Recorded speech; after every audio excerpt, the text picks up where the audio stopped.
So guys हाम्रो notice आइसक्यो आज नोभेम्बर 10 को 10 मा नोटिस आउँछ भनेर यहाँ चाडी कोरियाले पहिला पनि हालेको थियो अस्ति। सो त्यही नोटिस आज आएको रहेछ। त्यो नोटिस हेर्नको लागि पहिला क्रोममा जाउँ हामी। अनि आजको यो रिफ्रेस गरेर देखाउँछु। आज मन्डे नोभेम्बर 10 2025 रहेछ। अनि नोटिस चाहिँ यहाँ चाडी कोरियामा आएको रहेछ।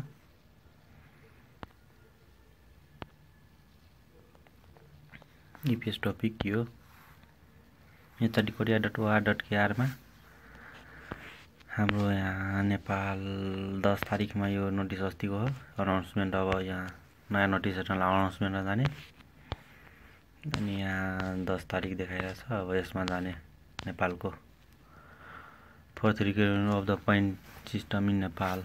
अनि यहाँ चाहिँ फेरि पहिलाको जस्तो यो रिसिप्ट नम्बर हाल्ने, एडमिट कार्डमा भएको नम्बर 5008 सर्च गर्दाखेरि यस्तो डेट देखाउँछ। अहिले नयाँ पहिला चाहिँ मेरो फेब्रुअरी 2 मा थियो, अहिले डेट चेन्ज भएर जनवरी 17 मा छ।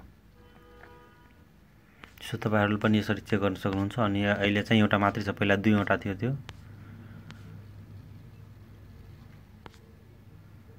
सो यही नोटिस हो हाम्रो इपिएस नेपालमा छ कि छैन केही नोटिस, यसो हेरौँ।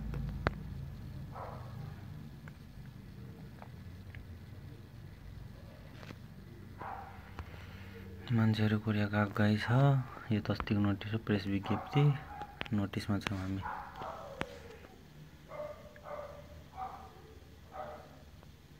नोभेम्बर 5 मा मात्रै इपिएस नेपालले चाहिँ केही नोटिस निकालेको छैन। सायद यो अब निकाल्छ होला सायद।